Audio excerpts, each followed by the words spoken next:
नेते माजी मंत्री डॉक्टर बाळासाहेब विश्वजी कदम, माजी आमदार आणि जिल्हा काँग्रेसचे अध्यक्ष माननीय विक्रम दादा, मंचावर उपस्थित सर्व मान्यवर, या ठिकाणी काँग्रेस पक्षाच्या प्रेमाखातीर या ठिकाणी उपस्थित असलेले सर्व येणाऱ्या महापालिकेचे इच्छुक सदस्य, महापालिकेच्या कार्यकर्ते, जोरात काम करणारे सर्व कार्यकर्ते, बंधू भगिनी मित्र, खूप वेळ बोलायचं नाही, या पुढचे कार्यक्रम आहेत आणि आता बोलण्यापेक्षा निवडणुकीचे कार्यक्रमाला आपल्याला जायचं आहे. उद्या मुलाखतीचा दिवस ठेवलेला आहे.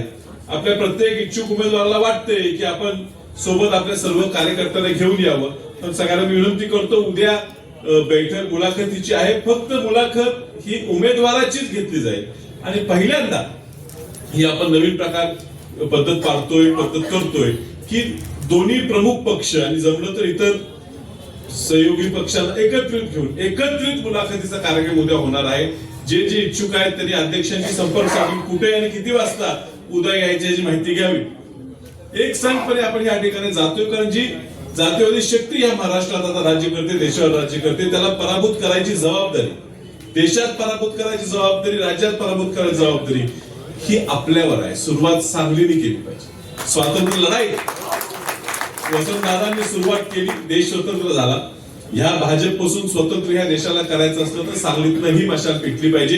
ही मशाल पेटायची जबाबदारी विश्वजित कदमांच्या खांद्यावर आपण सगळ्यांनी मिळून दिलेली आहे आणि म्हणून ह्या सांगली शहरात बाळासाहेबांनी निवडलेला अध्यक्ष झालेला आहे. कुणी काय गैरसमज करू नये.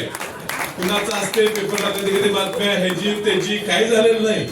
कुणाला काय गैरसमज असेल, काहीतरी बाबा मध्ये माचीस टाकू की काडी टाकू, पडणार नाही. ही आम्ही दोघं एवढे एकजीव झालेलो आहे, तर कुठला निर्णय कसा झाला तो आम्ही दोघं मिळूनच घेतो. कोण वर आणि कोण खाली नाही, एक संघपणे. हीच अपेक्षा आमची कार्यकर्त्यांकडे आहे. कधी तुम्हाला संधी मिळेल, कधी आम्हाला संधी मिळेल. मंगेश चव्हाण शेजारी बसले, ते इच्छुक होते, पण राजेश नाईक अध्यक्ष झाले, तर त्यांना स्वतः अध्यक्ष झाल्याचा आनंद त्याला झाला, करीम मित्र झाला, ऐकून झाला, जमादार स्थानात झाला, सगळ्यांना झाला, मेंढे बघून झाला. ही काँग्रेस आपण एकत्रित पुढे न्यायची आहे आणि त्यामुळे तुम्हाला सगळ्यांना विनंती आहे, खालीपर्यंत उमेदवारी एकाला मिळेल, 3 लोक नाराज होतील. आज सत्तेत जाणं गरजेचं आहे. हा जिल्हा, हे शहर हे काँग्रेसच्या विचाराचं आहे, हे दाखवण्याची गरज आहे. म्हणून आपण एक संघ आलेलो आहे. राजेश नाईक, तुम्हाला ही खूप मोठी संधी ह्या ठिकाणी. तुमच्यावर आमच्या सगळ्यांची नाराजी आहे. मधल्या काळात जरा इथे तुमचा भरकड होता की आम्हीच म्हटलं पाहिजे, पुन्हा बाळासाहेब सगळं स्पष्ट बोलता येत नाही. आता तुम्ही परत आपल्या ह्या किल्ल्यात आलेला आहे, आपला गड आहे.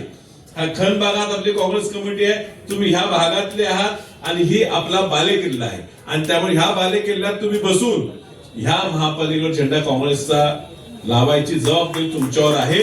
तुम्ही समर्थपणे कराल. सगळ्या कार्यकर्त्यांना सांभाळून न्या, सगळ्यांचे एकत्रित काम करा असं विनंती करतो. आणि आता विनंती करतो की बाळासाहेब त्यांनाच बोलू दे का, मग तुम्ही शेवटी बोलू. मी त्यांचं आज पदवीनं आम्ही थोडा वेळात करणार आहे, पण आज त्यांना निवड झाली. त्याचा निवड झाल्याबद्दल तुमच्या सगळ्यांचा आभार ते आता मानतो. लोकशाही मराठी ऐका, पहा, जागरूक रहा.